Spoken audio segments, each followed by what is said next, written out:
dito. Ito ang ilog ng Ligmana, diba? Ganda-ganda. Linis-linis, napakalinis. Ayan, dyan, yung anak yun, yung namamalingke, nagbabangka dito. Ayan. Yan, ganda po ang tambayan ito eh. Kung gusto mong huminto habang nagbibiyahe, papresko-presko. Ayan, diba? Ganda. Ito po yung ilog ng Ligmana. Ganda dito. Ayan. Ang linis-linis ng ilog dito sa amin. Yan. Kita nyo po yan. Napakagandang tanawin. Kapag nasa probinsya kaya. Kita nyo. Ganda.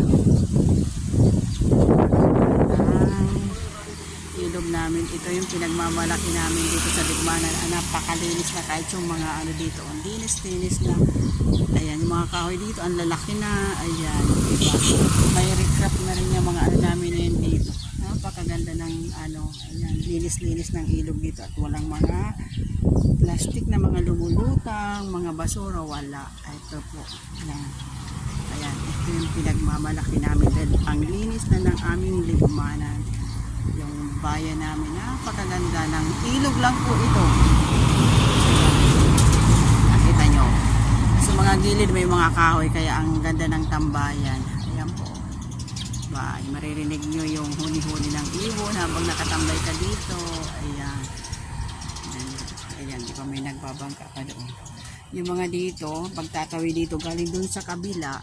Ayan, gusto mo magbangka. Ayan, bangka-bangka, di ba? Ganda. Ayan sila, oh. Pag mamamalingki yung iba, dito po nagtatambay. At yung galing doon sa kabila, tatawid sila. May mga sarili silang bangka. Ayan po. Sana po magustuhan nyo ang ipinapakita ko video dito sa aming bayan na napakaganda at napakalinis na. Yan, sarap-sarap magtambay dito.